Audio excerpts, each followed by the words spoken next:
Masaydi upload tawag kitang ware line do upload tawdagi masaydi upload tawag kitang ware ya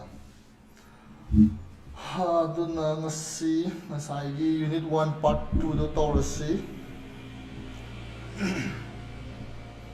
masaygi yuk live thabane aduda upload speed to am neman bai tare aduna live to phajana properly tawba ngamkhidre adu hojik kena tawrasi hojik tawrasi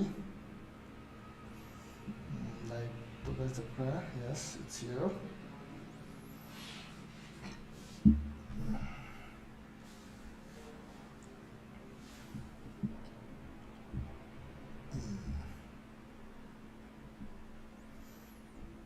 Yeah.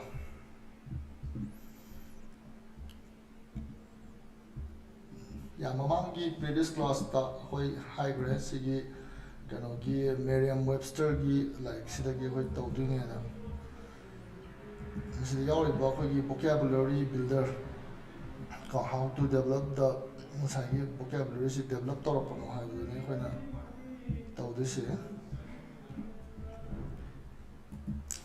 like si kanana ibno ha matam da masigi Mary Wood Cornock Habsna Ebony. The first publication na kan kan tawno ha matam da masi 2010 da tawno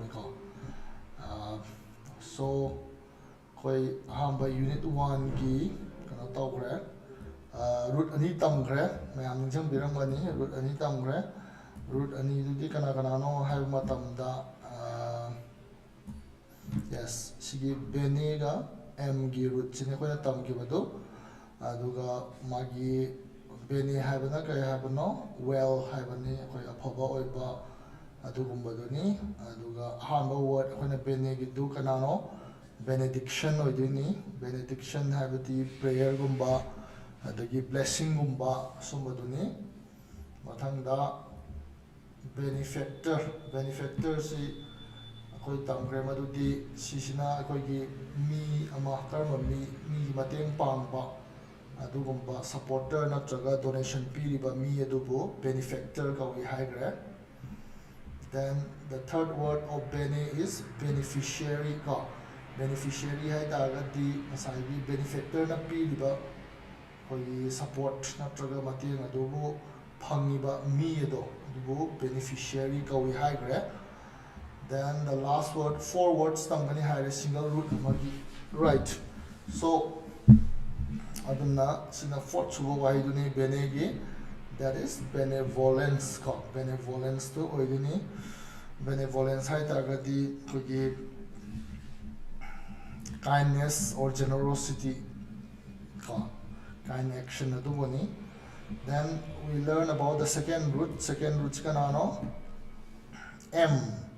M si akoigi Latin word amerde lapani to love ka aduduni high gre. First word ta kayore amicable is friendly oiba koi ngangna bada nungai ba adugum baduni amicable hayusi peaceful oibaduni. Then we have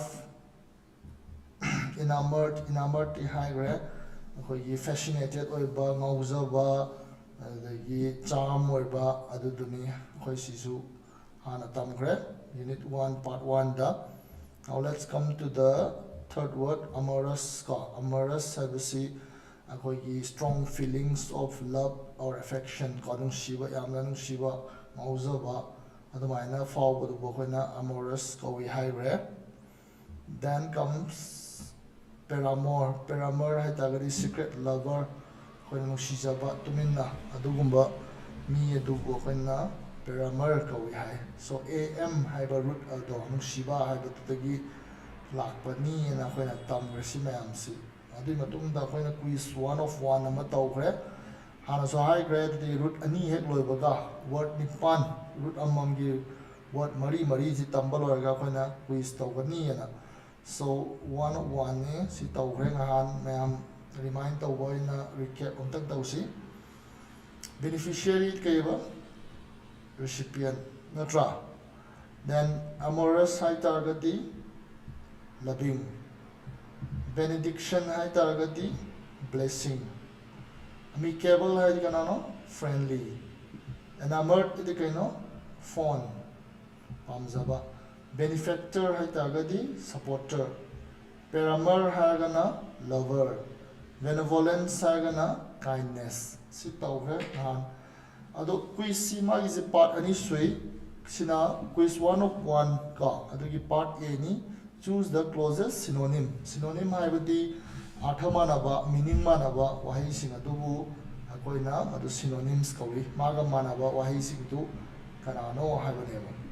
So part B ama laili magi quiz ta adudi kaino ham tamda complete the analogy. Analogy sida analogy has the parallel meaning labor have similar the sigi charming siga enchanting siga linear relationship sikaino adu matung in na si amorous siga kanaga lagani sagi charming and enchanting the linear relationship adu amorous ka kanaga linagani and hambrewa sigi kanos.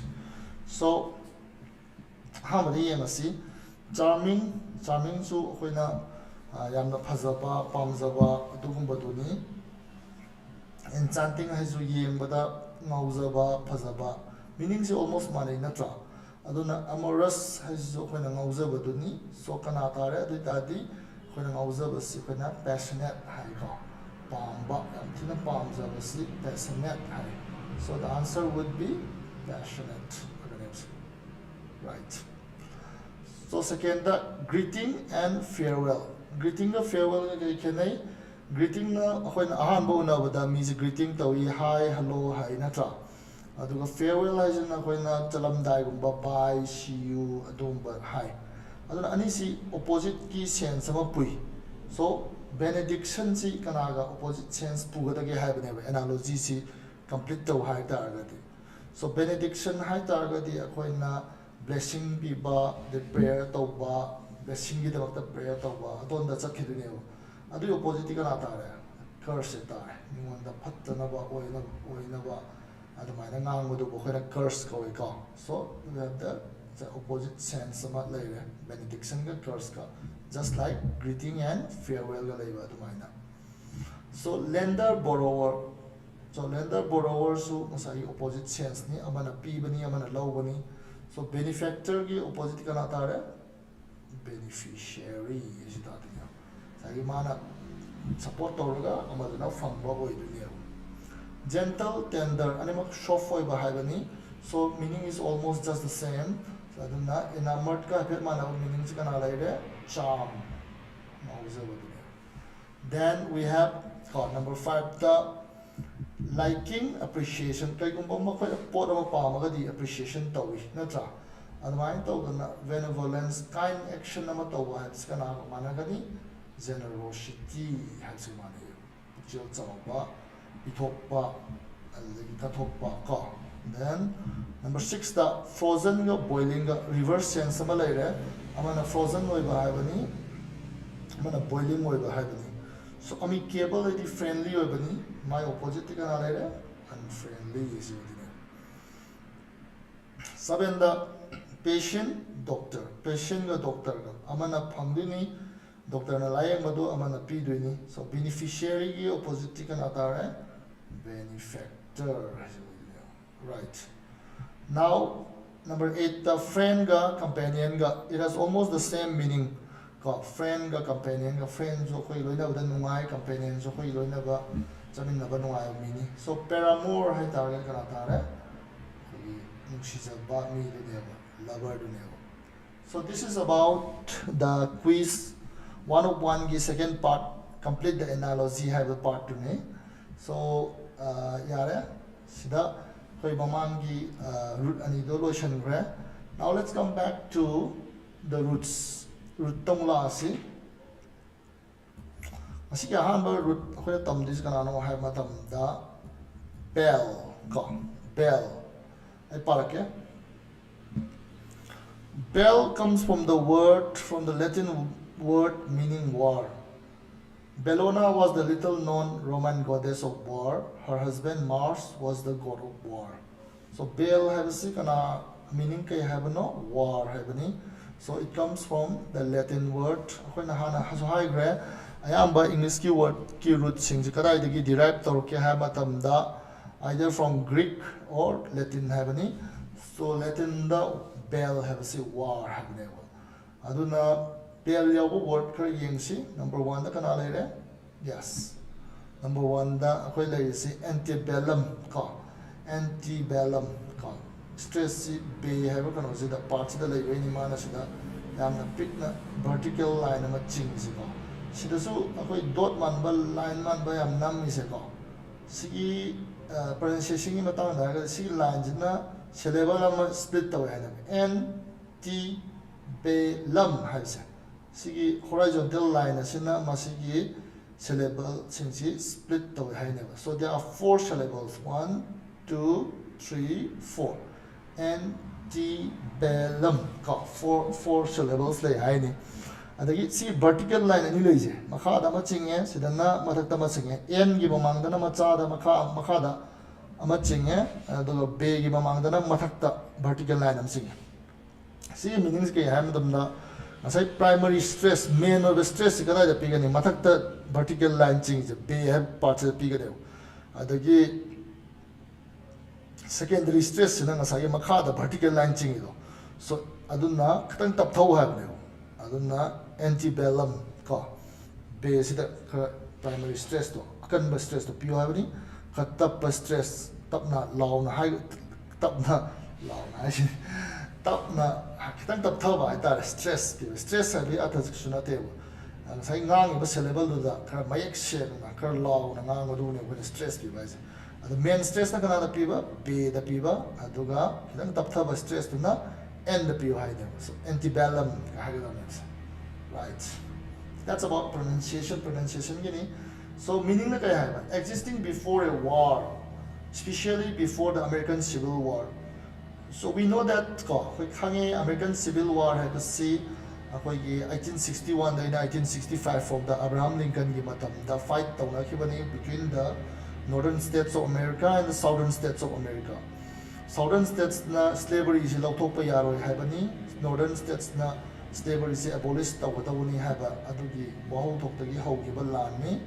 So American Civil War mamang da leramba adugumba period tu ne man antebellum haris yengasi. When World War I was over, the French nobility found it impossible to return to their extravagant antebellum way of life. So antebellum has not necessarily American Civil War katagina any type of war adugi mamang adugo ne antebellum has. World War I was over loira matungda the French nobility French ki upper class pesa paiba mising do moi gi hana leramba lifestyle yamna extravagant oiba pesa yamna kehani expand to topogi lifestyle do hanjalak pa ngam khide habane found it impossible to return to their extravagant antebellum way of life. I context passing. Even countries that win a war often end up worse off than they had been before, and the losers almost always do. So landa hoyi lan ngamba countries singse moi bawda hanai film da hanjanba ngamde adu lan hena worse off di hena kano soction ba fibom the oil and losers almost always do apo ba do compulsory ma hana film the yen soction ko alma and apo ba da natte lan ngam mi du su hana gi lifestyle do hanjan bangam de kai na mai resources ma ama lan do sina ramnina ma ba da hanjan bangam. So antebellum often summons up images of ease, elegance and entertainment that disappeared in the post-war years. So antebellum sa kari karamba image khoi da thon ga matam da yamna nungai ba lai ba adagi harau tayamba adugumba gi punsi dugune ba mana antebellum gi kano haise my sense of purise adu post war years land loira matung da di hai ba kano singja loina mak kano tawgi sine ma mangki sine. In the American South, the antebellum way of life depended on a social structure based on slavery that collapsed after the Civil War. So American South has southern states to the America gi aduda moina hana lairamba lifestyle do the slavery the base but after the civil war slavery was abolished and their lifestyle was completely changed. Their antebellum way of life was completely changed. Margaret Mitchell's Gone with the Wind shows the nostalgia and bitterness felt by wealthy Southerners after the war more than the relief and anticipation experienced by those released from slavery. So, Gone with the Wind has a novel amani, Masikanana Irambano, Haibatamda, Margaret Mitchell, Haiba, Nupisina Irambani. So, Mana Sagi Konodo, Gone with the Wind, Haiba, Nobel to the Ulidong, Sagi, Landu, Houdriada, Layakono Haita, Landui, Houdrianate, Landugi, Quake Haini, Sapaiba, Mishinduna, Southerners, Southern States, Mishinduna, Langi, Land of Yamam, the Nuairamba, Aduma, the Ninjanga, nostalgia, the bitterness felt towards the slavery palm, slavery do Mutakarina, Moido, Nuaitaba, Adukumbagi, or Hena short away, having my novel do that. Karidagi sort of Hamatam Dangasagi.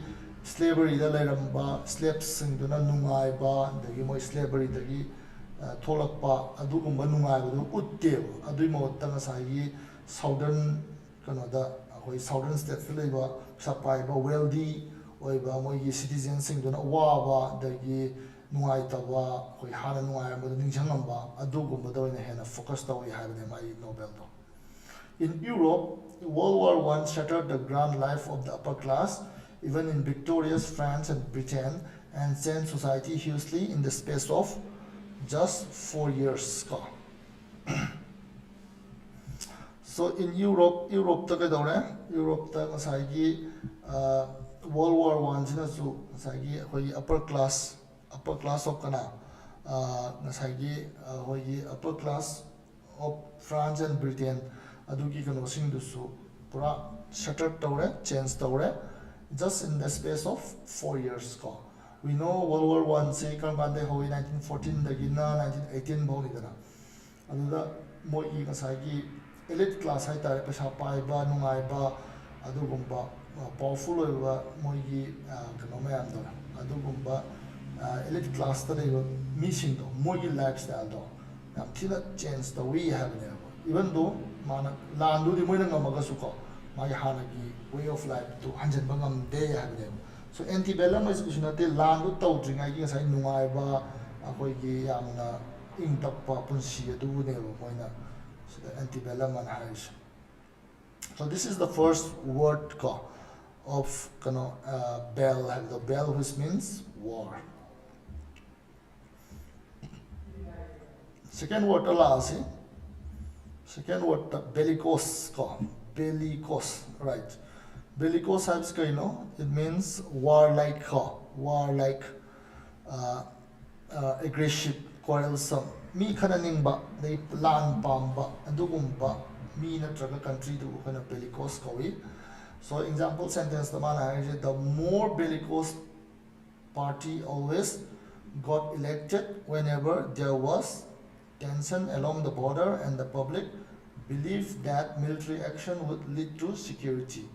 So both term daida hoi khara lan panganba political party go moise both kagalishine kai hai matamda people sina thajai miyam na thajai akoi gi lan term daida di lan tawdore hai kan da di lan da thajaw mi je sina akoi gi country si hena secure hengani the military action tawga akoi si hena peaceful of country or hengani kind of khalle aduna both maya the land pamba country do sorry land pamba party do adu do both kagal level kaiguma land gi ma situation ama la ga di both maya the haitar.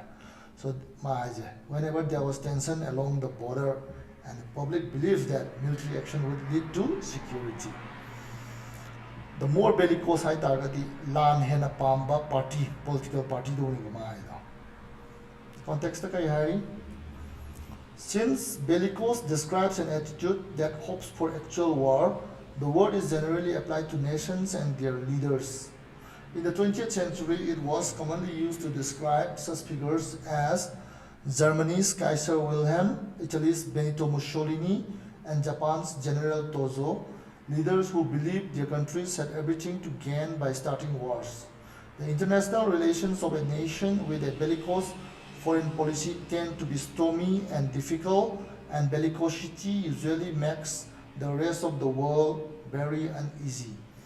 So bellicose haisi lan pamba haibani masi ayamba matamda koina karamba context asinage matamda lam gana nations ka and their leaders mogi leaders in the sineba 20th century the lan yam pamba mi sin kanano hai matamda Germany ki Kaiser Wilhelm, Italy's Benito Mussolini, and Japan General Tozo si moi si lan yam pamba leader neba moi da describe to matamda bellicose hai sine hamne adu moi kai thazai lan butor di moi country ja dum kana dom ne khalle countries ko lam khopsel da ni akoi wa da ni na dum khan do adu moi jam bellicose oi na chit to na rameo adu ka kai gum country amana ma ye bellicose foreign policy le ba that is atopa countries attack to ga moi da kana ga ni na khan ba party do moi sina moi ga atopa country ga labor relations yam thina stormy di khoi peaceful oi di yam thina khanaming dana khoi mato maram khang da ba ta stormy oi adu difficult so hai and bellicosity moi gi lan tawning ba do adu da usually makes the rest of the world very uneasy atopa lam sing su yam na le ta han de uncomfortable we li sine lan khoi da tok sa ka tra ka na khan ba do ai ta so that's called bellicose hai ta di lan pamba war like country hai ta ka koi Germany gi Hitler ga is bellicose leader ni na tra ma gi thanga bu ma na lan to khopsun ga ni ga na khali ba leader ne so was a very bellicose leader, right? Next la see third word kind of belligerence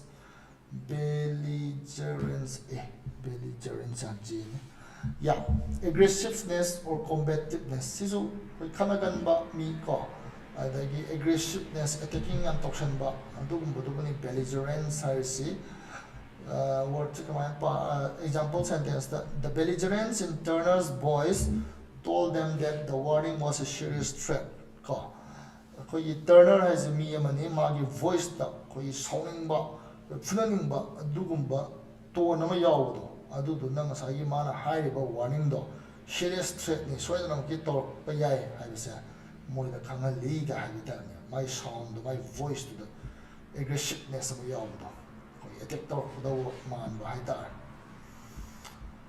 so unlike bellicose and bellicosity, the word belligerence can be used at every level from the personal to the global. Aside bellicose to ayamatam the nations kumba leaders kumba sine haidana the highs na the belligerence even personal level me amagi oina describe the higher suyai or global nations can minor country have the suyai cinema. The belligerence of Marlon Brando's performance as the violin Stanley Kowalski in a streetcar named Desire electrified the country in the 1940s and 50s. A streetcar named Desire play a movie that convert the Stanley Kowalski character high characters can sage hamatamda Marlon Brando na sai Marlon Brando's can take Godfather Savan Padani Mapa Savado.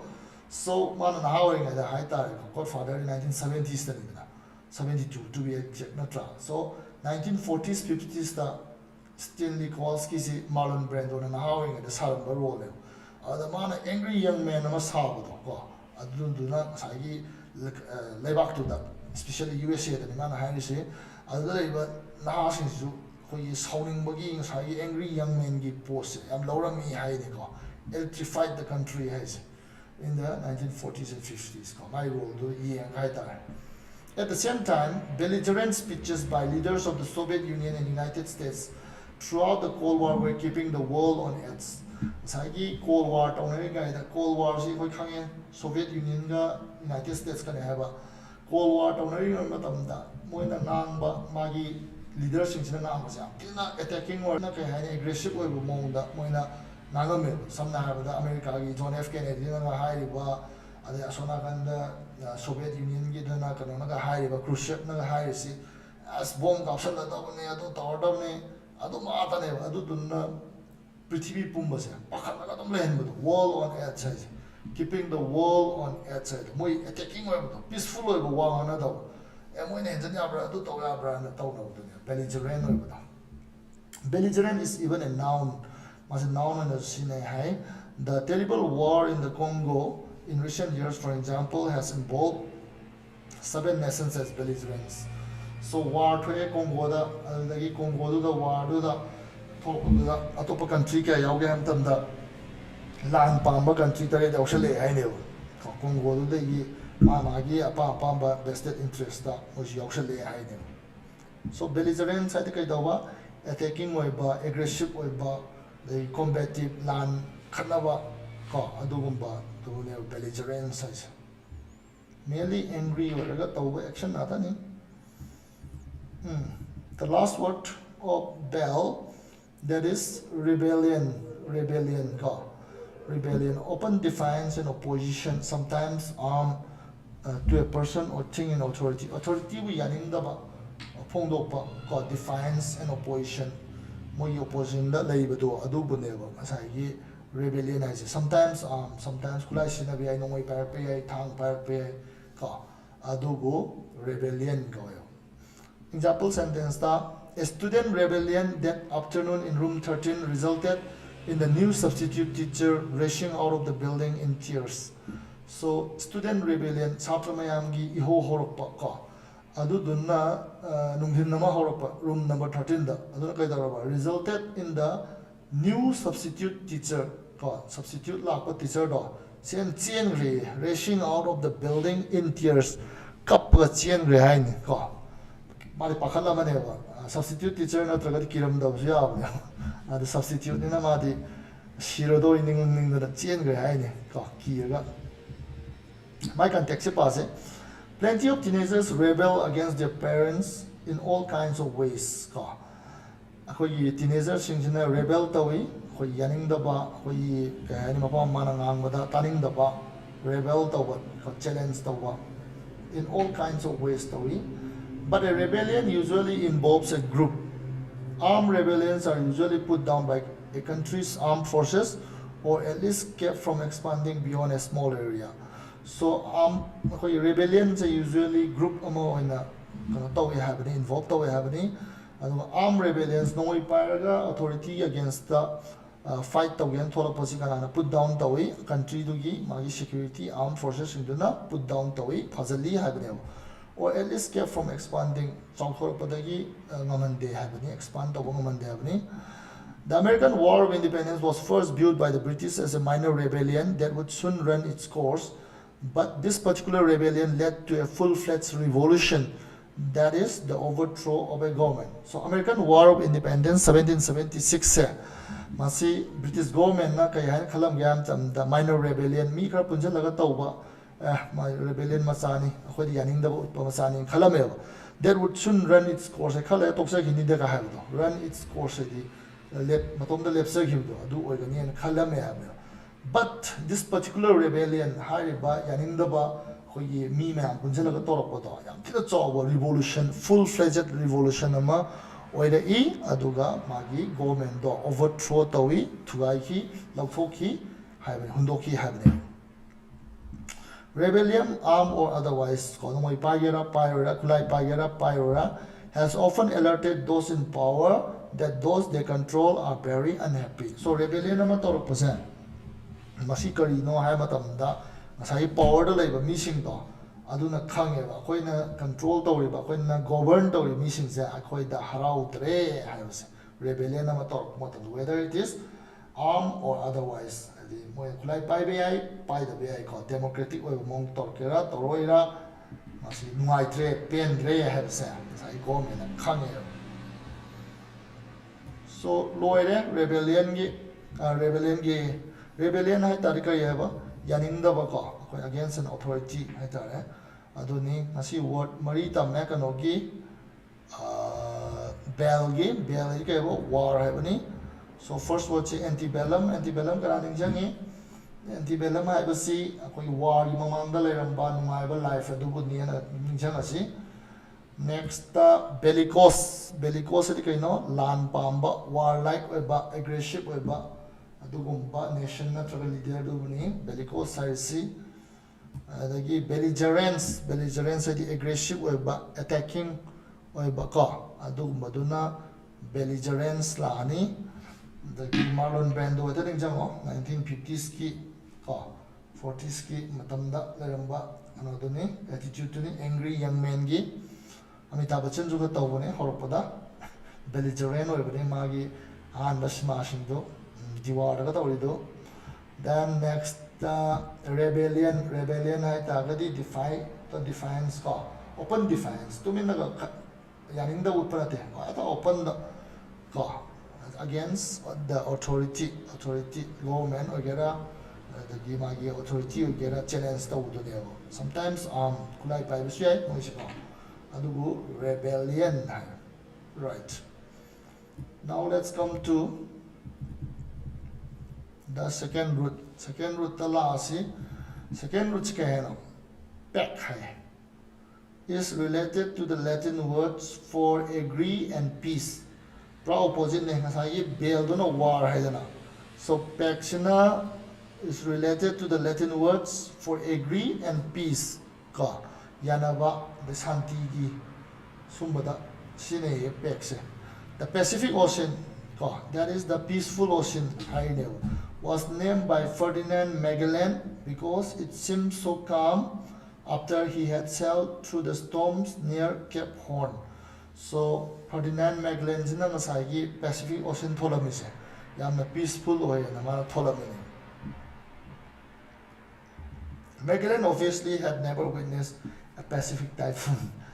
Sidi ngasai mana hairse authority na hairse mana Pacific Ocean da lakpa typhoon na chawdu uramaga di tholamda je have ne Pacific Ocean na ko adu mana chappu matamda di yamna cool and calm oibudu aduna mana peaceful ocean, that is Pacific Ocean na tholamini sineyo.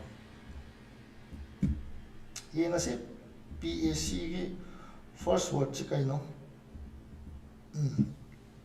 first word pacify ka pacify heta di kaino to soothe anger or agitation, to subdue by armed action. So meaning ani laire aha bagisina sauningba madi nungaitaba de charang na budu tapthan ba ka shoot tawai di tapthan buduni adubu kano ka pacify.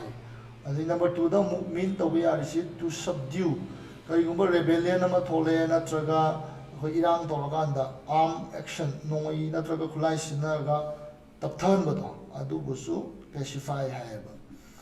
So example sentence, it took the police hours to pacify the angry demonstrators. Angry over demonstrators into tapthan of the police na pungyamuk changi haibne. Right. So context someone stirred up by strong emotion can usually be pacified by some kind words and the removal of its causes. Akogi mi ama yamna sounding aba ko natraga yamna kai haini emotion feel oiraba adugo mi kama tapthan ba yage am tamda phaja ba wahai sinaraga adai kamaina mai nungai tabdo la ino ha lo thokraga amadu tapthan ba yai habne pacify to ba yai habne. Unhappy babies are often given a rubber pacifier for sucking to make them stop crying. During the Vietnam War, pacification of an area meant using armed force to drive out the enemy, which might be followed by bringing the local people over to our side by building schools and providing social services. But an army can often bring peace by pure force without shooting anyone's emotions. So anga amana kappe hanga masa amana mawanda rubber ama pacifier oina ko madu sa kana chupallaga anga do kappa to halli habne ko. So anga do saurumbadagi kaptingambadagi phanawa potu pacifier kawini. And Vietnam War da su sagi pacification to ba area ma hai targadi sagi mogi armed forces naraga enemy to drive out torani aduga mafam da local people sing do moi site ta laknaba school gumba dagi social services kano gumba khoi moi kananaba hospital bu sagoiro adugumba tawraga miyam sing duda local people sing do saudanaba khona du ne pacification as army na peace purpose moi di pure force ne ya matamda miyam gi emotion khambi de ko namfuda tawi habne so but pacify means to cool down mi amabu themjin biba ko asaw mu themjin biba dei charang na ba mu tapthan ba adu ni pacify haja next word pacifist ko a person opposed to war or violence, especially someone who refuses to bear arms or to fight on moral or religious grounds. Santi pamba lan sungaya daba mi do adugumba mi du akoina pacifist ko Mahatma Gandhi ji is a real pacifist ni go maza lan suma pam de ma non violence kind of tawri do ma pacifist oi bagine bo natra. The example sentence, her grandfather had fought in the Merriams in World War II, but in his later years, he had become almost a pacifist, opposing every war for one reason or another. My grandfather fought in the Merriams US Navy, the World War II, my grandfather, ma di pacifist ni, ma di lan chupa pamde, lan ji opposed to we have them, but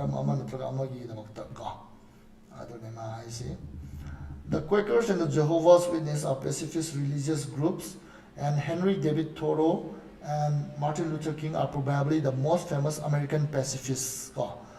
Like these groups, and individual pacifists haven't always met with sympathy or understanding. Refusing to fight ever for any reason calls for strong faith in one's own moral or religious convictions, since pacifism during wartime has often gotten people persecuted and even thrown in prison.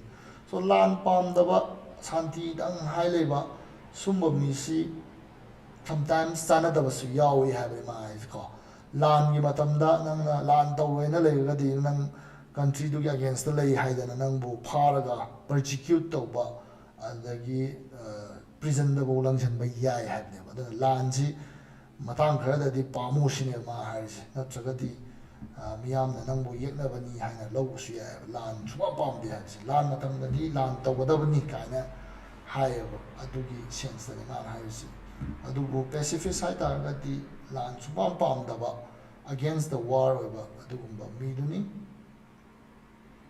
right. Next word PAC an agreement between two or more people or groups, a treaty or formal agreement between nations to deal with a problem or to resolve a dispute. Yanadaba mabu kamaina yanagani haina taunaba formal agreement bu akoina PAC kawi yanaba haitare agreement ni masiko PAC haitagadi. So the girls made a pact never to reveal what had happened on that terrifying night in the abandoned house. Koi numitu da tawgiba koi mi kanamta laina da yum du da dangdu tawgiba da nupi sing da kanamta da haido isi and mo yana ba ma tawki hai made a pact hai. Pact has peace at its root, because a pact often ends a period of unfriendly relations. Pact ama haibasi peace tawna ba haibasi kai pan tawna ke ha matam da hana yanaram da ba relationship ko adugumba ma loishallaga yana ba porak ko adubune ba aduna hana yana da ba ma lainaram gani sine ma haibasi aduna. The word is generally used in the field of diplomatic relations, where diplomats may speak of an arms pact, trade pact, or fishing rights pact. So, masi ayama the international relations that sinaba wahi neba. The diplomats ay tagati say foreign country natraga country ani logi represent riba missing dubuni moina kari haina hai have the arms pact no mai yonba yondaba adu matang agreement tawnaba trade pact trade se ko haina to free trade agreement oi doribra tax launa doribra tarif launa doribra adugi pack trade pack or fishing rights pack sigi shi mapasina khoi yoi ba sigi mapasina khoi yoi ba na yana budo samna India ga Sri Lanka ga fishing rights pack tawna idana ko adumaina adugumba matangda yam sinaba wahi ni pack habisi sinewa. It's an agreement natra. But it may also be used for any solemn agreement or promise between two people. After all, whenever two parties shake hands on a deal, they are not about to go to war with each other. So, masi akoina country gumbada international relation the sinner so personal level the mi amaga su adum pek tawna ba yae habane. Adu once shake hands tawraga deal amada tawita agadi mabani su landi tawna roidana ko adumna masi peaceful oiba ni agreement ni haidana pack tholi ni senior. Right. So next word PAC. Sisi pace haiba man bani pace na koi ama laidana chain bagi speed to koi adu natte ma sisi my pronunciation si passe haiba ni se ka that is sika no era mani passe haiba passe contrary to the opinion of haiba sai p riba opinion do against that haiba. So example se para gyantani. She had only 3 husbands. Pasi, some Hollywood historians who claim she had as many as 6. So manadi magi husband ahum khak lai hai ko. Adubu contrary to the opinion mayamna Hollywood historian gi matungina di mas taruk lai sine my husband se. Mayamna di mas ahum khak lai boy na ui hai. Adu chana da bam lai da ko. Adu gi pasi hai se contrary to the opinion hamne. Hollywood historian opinion do adu against the madi hom khale claim to we sine adu khangai hamne Hollywood historian na di ma tau le khangau ne so adu maina khoi meaning opinion jana da ba adu moina khali do nat ba adu ma da pashi sine sine. This word looks like another that is much more familiar when han khalu word to adu eta male but notice how it's pronounced other pace have ni dana adusina passe have ne passe have ne passe have go it is used only by intellectuals and often printed in italics so that the reader doesn't mistake it for the other word. So ayam matam na mas italics the printer is ka gina anta man pace have why do aduga confused on chana dana ne. Writers use it when correcting an opinion that many people believe. For example, the course of the program Pasi, some commentators will not be significant. Aduna mahaisi say program policy program to matamda adugi kono do paisa do changma yam kusu changwe na hai sine adu Pasi some commentators haitadi contrary to the opinion of some commentators karna di badu ham changani kaina hai adu moi hai badu against the hai lagati sayam changwe hai. So what does Pasi have to do with peace? Pasi is the contrary or adumba high the must peace have why is related or no cinema because it says peace to them. I don't want to start an argument, I just want to correct the facts. So high no pasina nasagi Pasi and a police peace to them high meanings have the opinion no can so Kanarisi Moy Santi and the Domlation Adobo Yachumba Hijagega Hibatam Pasi Sinamio. So she had the Zumlasio. She had only 3 husbands, Ma Nupa on lay Hibaneva. Other so Pasi some peace to the Hollywood historians who claim she had as many sisters. So when the Turk lay Hagas in whom they have Nakatan Canary, the Soroktanova Santi Dumlay, you have a dad, Pasi Isico. Nang what the I nang is a more kind of very kitang canary. I don't have you cannot have not to Tuxaka have an highway model. Manapashi has ago. Right. Yada? Word Marisura money, PAC is Pashi have a malaria, Pack have a malaria, then pacifist have a malaria, the pacify have a malaria. Not all. So quiz 101 se nang brain se pung di tara tasale ai phone torani nupina hojik chaba matam yore ado ai lai si institute ni quiz 1 of 2 sai no 1 of 1 ni ha bagi root ani do hoi ha me root ani do dadi ko ni 1 of 1 oi bani ado sidana 1 of 2 ko quiz 1 2 hai se so ye ngasi kana kana khange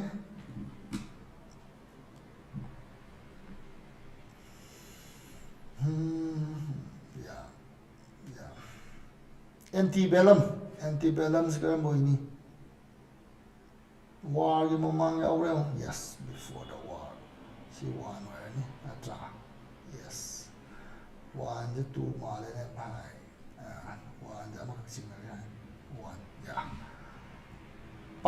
pasi italics the is man sa ha ta italics the contrary to the opinion of yeah exactly yeah two yes and again next rebellion hai ta the opposed to the authority da yes three yes then ai jon sa yeng bana te ko dai ni to ri the sine nu ai ta mayam to mina bisna the next number 4 pacify cool down to do pacify to make peaceful situation yes then pacifist land bomb the yes right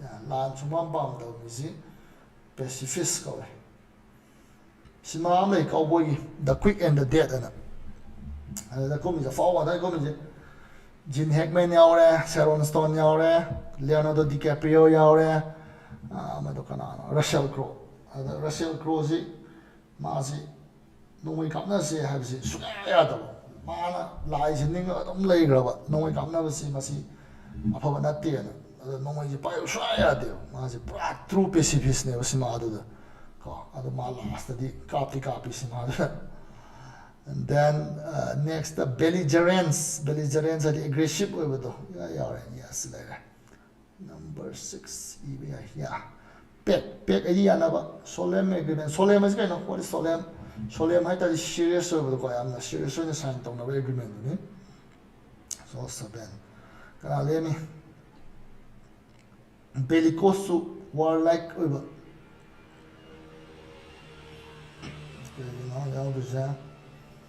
warlike quarrelsome warlike yeah bellicose chomna yeah now let's go to the let's see match the word on the left to the correct definition on the right hand yeah let's see chomane khane kai ko soi ta ga de matang gi video do no sendor ke ko answer is yeah running sa kanin daw like so now let's go to the B yes B sing am bring fill in its blank with the correct letter the correct word hapo bani so number 1 the native dash began at midnight when a gang of wolves massacred the Newton family and set the house afire mai tha do me hai the rebellion hai do male the rebellion jahur I have ne that is E ni natra the grand dash mansion has hardly been altered since it was built in 1841 sabadagi kusu shamdok te have ne the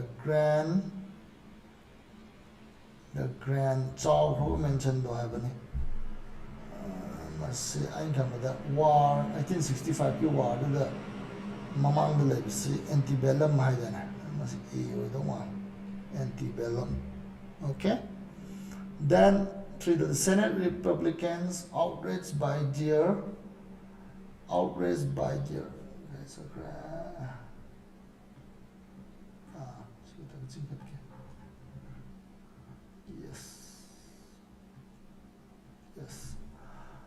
outraged by deer were in an aggressive mood aggressive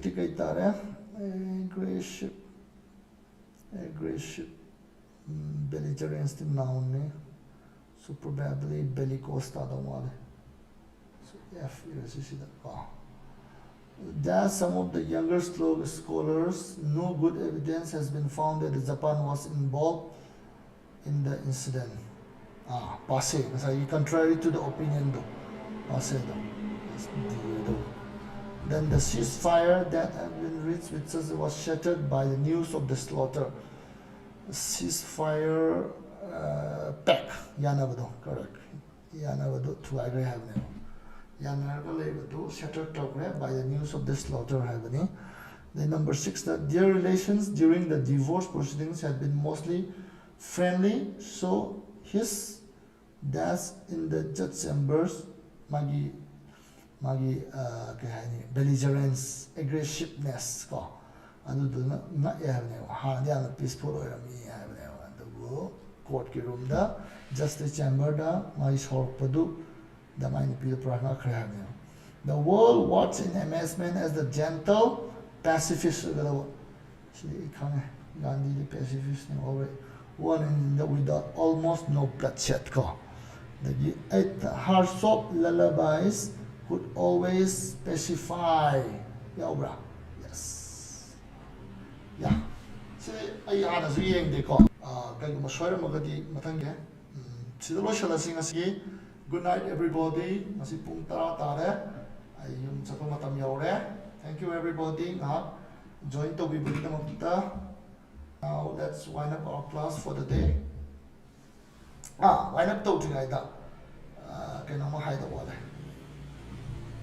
Okay, just a second.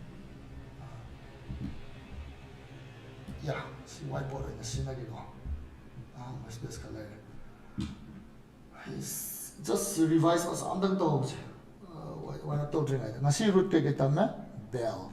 Okay, high bell no war meant okay what time I should sing bada kai tamme bellicose ai ta gadi sai war like oiba war pamba quarrelsome oiba adum butu ne ba natra dagi belligerent aggressive oiba Marlon Brando da ning jang sai street car name desire do dagi bell da topage yaw rebellion hoye kanoda authority ama da challenge tawa khana baduni the bell ya do bagai wale ya bell okay yam singa trasu kitan singa padang kangani bell ye rebellion belligerence antebellum correct antebellum kana nang koi lan gi mamang da lairamba nungai raba santi gi punsi pasala yamna. So this is the first root and the 4 words, right? So then kanada second root kanani p a kai nam chalin ta which means peace haibani natra peace haibani word to kai no pacify tapthan ba anagumba mabu asaw mi yum tapthan ba kappa mi yum them la minani la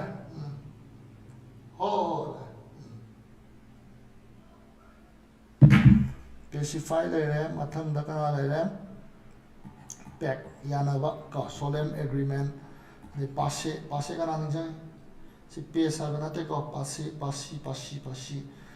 the contrary to the opinion sagi khanaroi si santi hoina dum lai si ko haina ba tang do adu nang opinion wo chana de ha ba tang da si na ba why do ni passe ko ade pacify le re da gi wo na ka ore si so ta ko to but no pacifist side so me sina kana ningjang ni ama tamda either Mahatma Gandhi na draga sai hero mai da na the quick and the death yaw do Russell Crowe role do pacifist